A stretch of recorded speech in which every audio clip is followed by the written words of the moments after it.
Four hosts, they bout to wreck shit like Marco. Addicted to the Giants like it's Netflix and Narcos. The CEO making big moves as per usual. Captain Negative calling everybody delusional. This podcast is number one. Like when you take a piss, so share the link and pass it. Like Big Jamaican spliffs and Mr. Make-A-Wish. The sophisticated click. I spit offensive lines, now Tim can take a sip of some beer because he likes the taste of it, right? Don't forget the New York Giants beat the Patriots twice. The sickest dudes eating chips and salsa like it's Victor Cruz. Win or lose, always gonna root for Big Blue. It's true. This a classic show. Tyree, catch it, bro. Play a drinking game while you listen and call it Plaxico. Take a couple shots. If it's funny, you can rewind. To bleed blue means it's in their jeans like Levi's. Eli, man in the shit, just like a sailor. Captain, we attacking bum rush like Lawrence Taylor. Podcast on point, the sharpest arrows. BBG stay gritty like Mark Bavaro. What's going on, everyone? We have Brian Dunleavy from the New York Post here with me today for a quick interview to see what's going on with the Giants. Maybe he can give us some of his own insight and see how everything is going. Brian, thank you for coming on. How you been? Good. How are you? Good. How has life been at the Post? It's been really enjoyable. It's great to have a big audience of Giants fans. It's great to have I do a little Jets now in this job, do a little bit of national coverage, the CBA and all that in this job. So it's nice to get a promotion and expand your horizons. That's good in any line of work, right? Sure. Yeah, definitely. I've been enjoying your time there. You're obviously one of my favorite beat writers. That's why I keep on asking you to come on. And in recent Giants news, we had the combine, a lot of draft talk, a lot of free agency talk. You see any big moves that are possibly in the works for the Giants? Yeah, I think they're going to prioritize cornerback. And look, I'll just be, I'll appreciate the kind words about my coverage. Hopefully one of the reasons fans like reading me is because I'll admit what I know and admit what I don't know and admit when I'm right and admit when I'm wrong. And I was told last year that they were going to prioritize cornerback, and they didn't.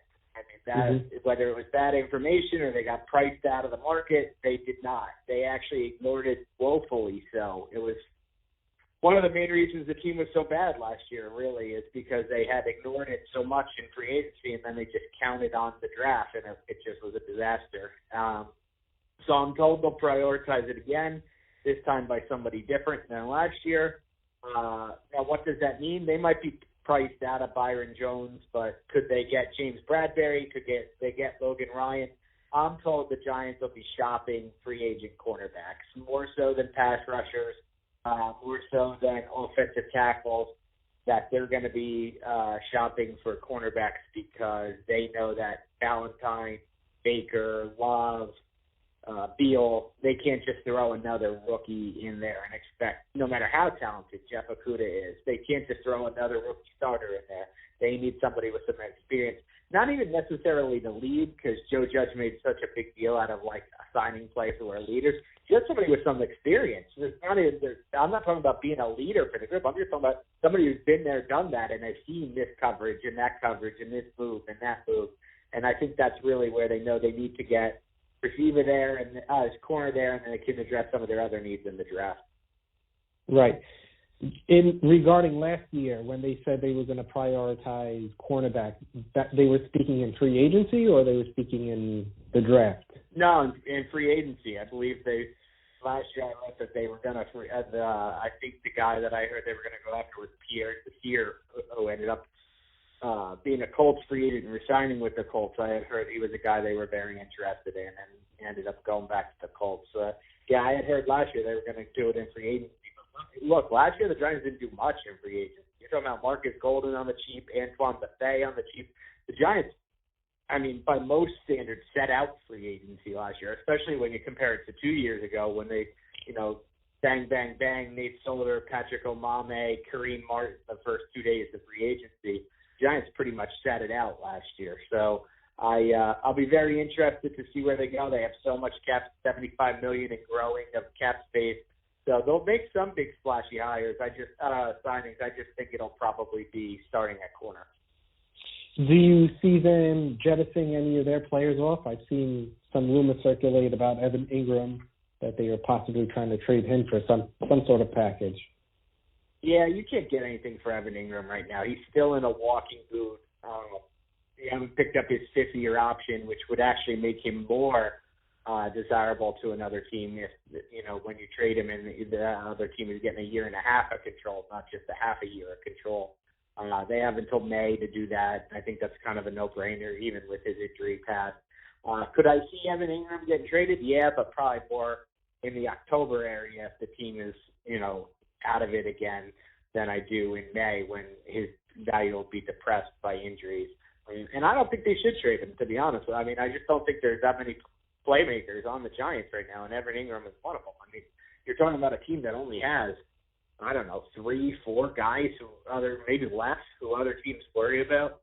And when you look at a team like the Chiefs, obviously the total opposite end of the spectrum, I mean, their number 4 receiver is explosive, let alone tight end, running back, et cetera, et cetera. So they have a long way to go in terms of getting playmakers, and I don't think dumping Evan Ingram's the right way to go. There are other cuts coming. I mean, I think Red Ellison is going to retire. I think if we look at Antoine Bethay's option, probably won't be picked up. There was a report the Giants are shopping Nate Solder. I don't know why they, who's taking Nate Solder. Of course they're shopping Nate Solder. They'd love to get rid of that contract, but I can't see any, unless they're willing to take pennies on the dollar. I don't know who would take that contract, so I don't think they're going to get much for him. But there's other guys. When you look at the salary cap that they can cut that will open up some free space besides just Buffet and whoever else I mentioned earlier. Buffet and Ellison. Red Ellison. Yeah. Do you see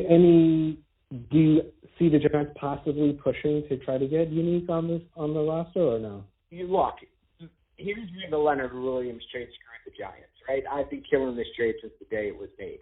Wouldn't you like to be able to offer them a 3rd and a 5th-round pick? Maybe that doesn't get it done. It probably doesn't. But would you rather have Yannick Ngakoue at that or Leonard Williams? The Giants are backed themselves into a corner because now they only have 2 of the top 95 draft picks.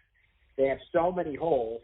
So now in order to get Ngakoue, you'd have to give up your second. Now you have 1 of the top 100 picks. You can't give up your 4. You can't give up the number 4 overall pick. That's crazy. I mean, the 49ers wouldn't do that last year for Odell Beckham. You're not going to do it for Yannick Ngakoue. So you backed yourself in a corner because you don't have enough resources. So now maybe you could do it if you were willing to trade down from 4 to 10 and pick up some extra seconds and thirds. But now you're changing your whole team for 1 pass rusher. They really backed themselves into a corner with the Leonard Williams trade. So no, the answer is no. I don't see them being able to trade for Yannick Ngakoue. I don't see them really being able to trade for anyone because I don't know what assets they have. I don't understand what anybody else would want from the Giants. The teams that make trades, the Broncos have 10 picks.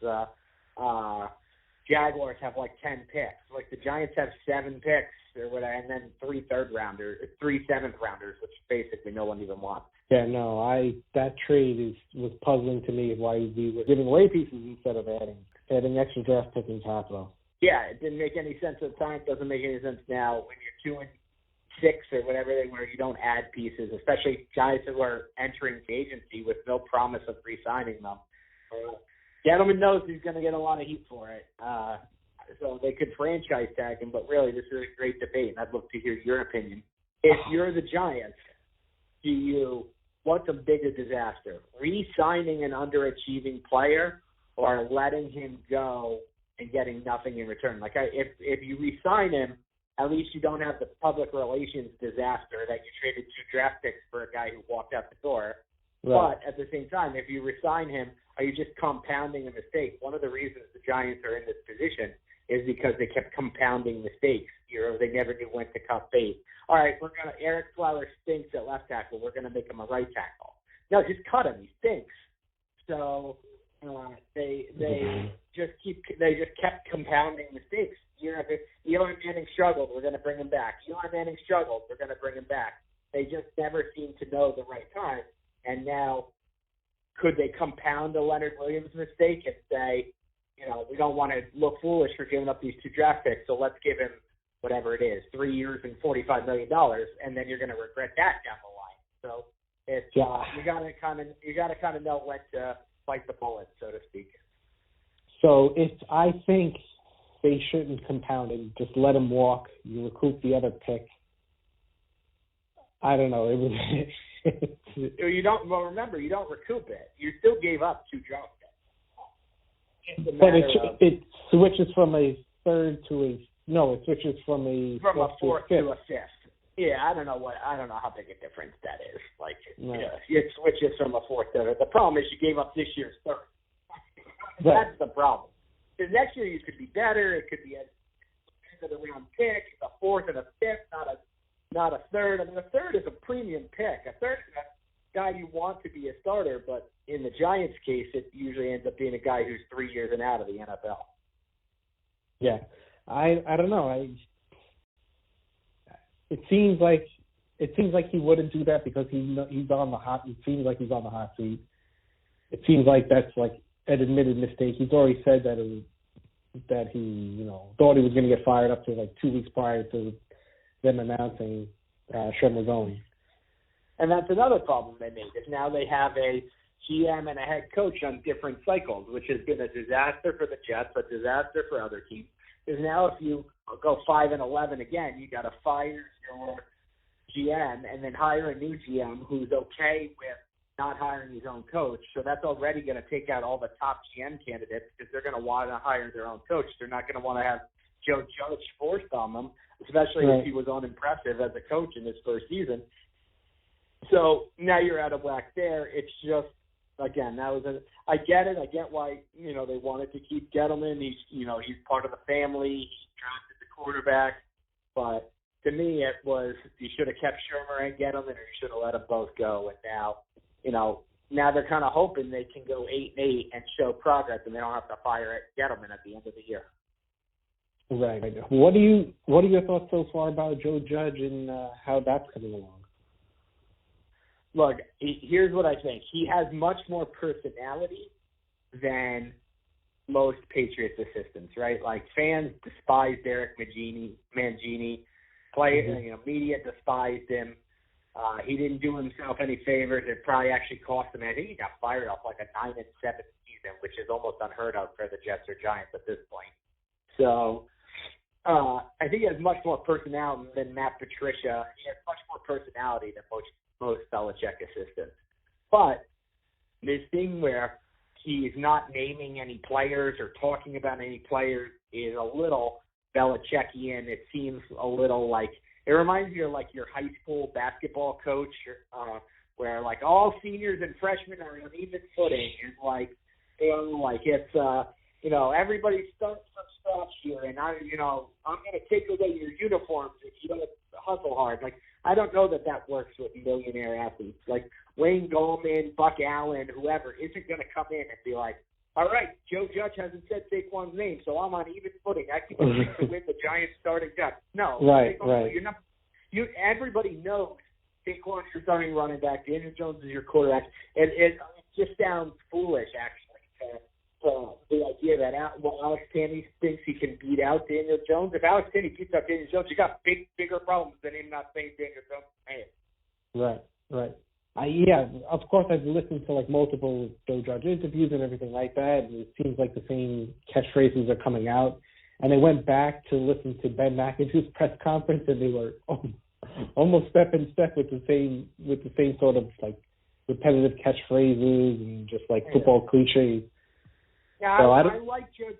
I like Judge's energy. I like his personality. I just don't know that he's going to give you much. So, like, the fan who wants to know about an injury update, I don't think you're going to get it. A fan who wants to know about a roster, I think he's going to treat his program like the CIA, and that works when no one's ahead of you're not going to give a lot of people public praise, whatever. That works when you're winning, like Belichick has. It doesn't work when you're losing. It works when you have egoless players. Like Saquon and Daniel Jones aren't going to care that he's not publicly patting him on the back. But there was a wide receiver who played here not long ago who, if you asked a question about him and the answer was like all wide receivers are the same, he'd be privately suing. And you could say the Giants got rid of a lot of those guys, but, with getting rid of a lot of those guys can get rid of a lot of talent. So you're going to go to the creative market, you're going to ask the guys, and then you're going to go to the owners' meetings and you're going to ask Joe Judge about those guys. We'll use Yannick as an example. Joe, what made you sign Yannick? Oh, well, we're not going to talk about players, and Yannick will be like, what? Yeah, what are you, you're not going to, yeah, what? You're not, I'm the same as everybody else. Well, then why did you just give me $65 million? Right. Egoless players will be fine with that, but there are very few Saquons and Daniel Joneses in the NFL.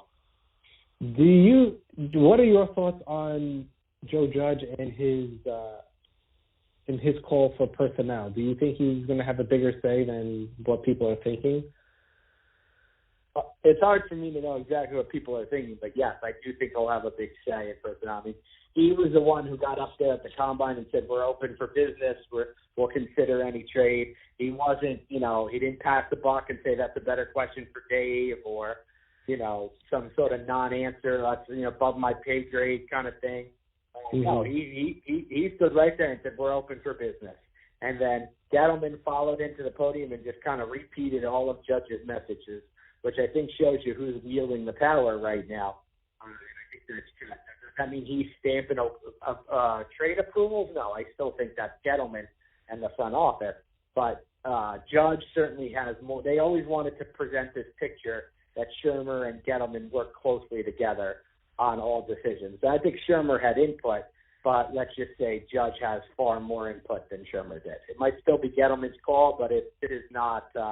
This is not quite Gettleman and Shermer. This is Gettleman and Judge, Judge is calling some of the shots. Right. Even the Shermer press conferences post taking Saquon and Daniel Jones, it looked like someone was abusing his puppy the way he was like. He looked so shocked and like just like bewildered. That was just his natural look, I think. That's just baseline. Yeah, I think that was just his natural ho hum demeanor. That's what I mean. I think Judge has a little more fire in him than we ever saw out of Shermer. Although, you know what? We did see the Finito press conference. It was a great. I actually loved that press conference after the Panthers loss. I thought that was a great press conference. Shermer showed some emotion. I think you'll get that out of Judge more regularly. Yeah, I would look forward to seeing it. It makes it a little more exciting. Yeah. So you were at the combine. Is there anyone that I should keep my eye out for that really impressed you? You know what? I focused so much on the top guys that I didn't really, get into the weeds on the, possible mid-round, late-round picks. I focused so much on the top guys. Look, Isaiah Simmons was a monster in his workout. That's not a surprise. One of the most athletic players in college football. When your linebacker is winning foot races against running backs and receivers on a team that is one of the, national title contenders year in and year out, as Isaiah Simmons is doing, maybe the fastest player on the Clemson team. That's pretty damn impressive. So I'm surprised he crushed the combine. All the offensive linemen looks like studs there. But look, as Gettleman says, the combine is the underwear Olympics. So one thing I think the Giants, they get killed a lot for being old school, but I don't mind that the Giants value film over the NFL Combine. I think that's a good thing, actually. I think that teams get trapped into too much on the NFL Combine. I think there's a lot of things the Giants are behind the times in, but I don't mind that they value film and college progress and college tape and all over what you do at the NFL Combine. I think the most important part of the NFL Combine is the team minutes, honestly, and that's the part that happens behind closed doors that, we very rarely get, tidbits of unless somebody gets asked a really offensive question that leaks out. That's kind of like the only time we hear about those interviews. But Simmons is the guy that I think there was a lot of chatter about with the Giants, and then all four tackles. Is it Wirfs? Is it Thomas? Is it Wills? Or is it help me out with the other one? Becton, yeah. Which one of those guys do the Giants like that? And if you ask scouts and front office people in other organizations, which one is the best? I've got all four of those combinations in all different directions. I've been told Wirfs is the best. I've been told Wirfs is fourth. I've been told Becton is the best. I've been told Becton is fourth. So really, you kind of just throw those names in a hat and see what comes out. And you got to hope if you're the Giants that you pick the right one, and you got to hope if you're the Jets that you could end up with the fourth one. You got to hope somebody blows one. Right. Do you anticipate a trade down or no? Or you think they're going to stay pat at 4? I think they're very much open to it. Now, I don't think they're looking to trade down to the 20s, or even the late teens. But I think if the Chargers, for example, at 6, or the Panthers at 7, or maybe even the Colts at like 13, if one of those teams want to trade up to get a quarterback, and that's who trades up for the most part. The Bills-Steelers trade last year to trade up with a linebacker is very, very, very rare. Usually the teams that are trading up have quarterbacks on their mind. The Chiefs to get Mahomes, the Texans to get Watson. Usually when you're trading to get a quarterback. So in that case, I don't think the Giants would end up lower than 13 because you're looking at Colts, maybe Raiders, Chargers, Panthers, Dolphins.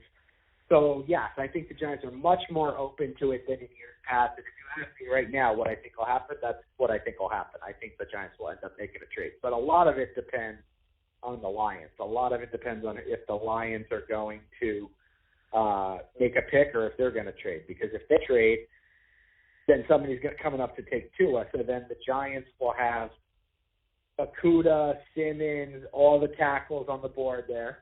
And then at 4, the question is, so Tua's gone. Does somebody panic and want to trade up for Justin Herbert or Jordan Love? Or at that point, Tua's gone. Is it like, okay, well, there's such a huge gap between Tua and Herbert and Love that it's not worth trading up for? So by you saying that, you think that Washington is going to stay at 2? I think Washington picks Chase Young at 2. I think the Lions probably make a pick. And then I think the Giants right now, I would think the Giants straight down to whatever it is, probably 6 with the Chargers. But that's assuming the Dolphins let themselves get jumped. Like maybe the Giants just straight down to one spot from 4 to 5. Like I just think the Giants will look to pick up another day 2 pick or more, 2-day picks. I just think they realize they have a lot of holes, and day 2 is where you fill those. So do you anticipate them trading down and still being able to get a Simmons or an Okudah? Most likely they probably would be able to get a tackle at 6 or 7. 5, 6. Yes, I think yes. Yes, the answer is yes. As long as they stay in the top 7, I think, Simmons could be there. The tackles will be there. I think Okudah will be gone within. I think Okudah will probably be the second defensive player taken. So wherever that is, it'll go Chase Young and then Okudah, I think. So I think he'll probably be gone by 7-ish, but I think you could get Simmons there. And do with Brown. I know fans are going to groan about this because it's like, oh, God, another defensive tackle. But I had people tell me he's the best overall player in the draft. Better than, position, regardless of position. He is the best player in the draft over Chase Young, over Joe Burrow. I don't know if I believe that because, I find it hard to believe a interior defensive player is the best player in the draft, but there are people smarter than me who believe that, and that fits Gettleman. So if they trade down, don't rule that possibility out, especially if Leonard Williams isn't on the team. Oh man, it's another defensive tackle. It's like collecting them. I saw that too. I think it was Bucky Brooks who was like, "Listen, the Giants have their eye on Brown. Don't be surprised." I was like, "What is he talking about?" And then the Giants, it was in the Giants podcast or something that was actually the video was. I was like, "Oh my God!" They definitely do. Overall, how do you think the Giants are holding their information? Do you think they disguise it well, or do you think there are a lot of leaks in the system? No, I mean, I think they've done a pretty good job. I mean, I remember it's only my third year covering it, but it seemed like a lot of their draft plans got out under the Reese Mark Willis era. It's been harder to find stuff, I think, the last 2 years. I think I was one of the few people who thought they were taking Daniel Jones at 6 last year. I think most fans and reporters and media were surprised by that. I was surprised, but only mildly. I actually predicted it that morning. So I'm not. So, but yeah, I would say they're doing a pretty good job. And now with a former Patriot at the helm, I mean, he's going to squeeze that. He's going to protect everything. Every secret is going to be well guarded. So that works as long as you're winning and no one's disgruntled. But when you have a lot of disgruntled people, that doesn't work.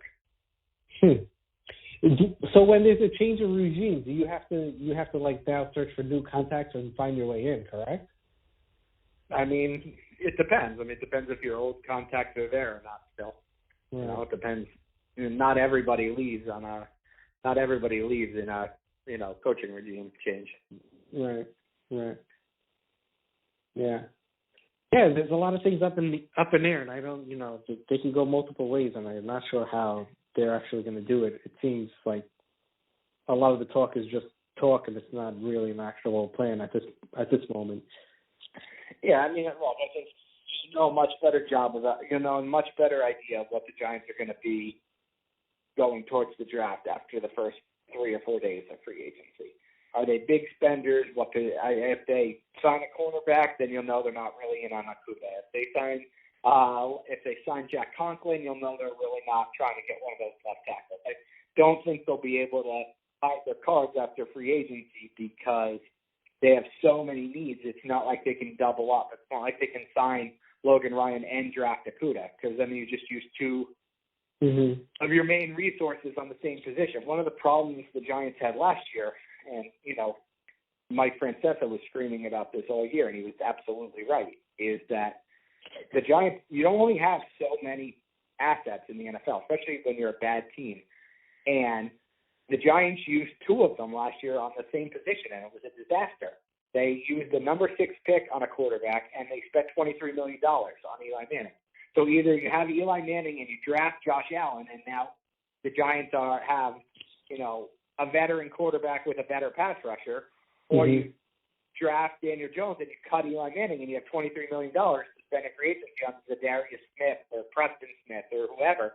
But to use $23 million and number 6 on 2 different quarterbacks was foolish, and that's how you go 4-12. So I don't think the Giants will make that mistake again. I don't think they'll spend big and draft number 4 at the same position. That doesn't. If they do, then pink slips are coming. All right, Ryan.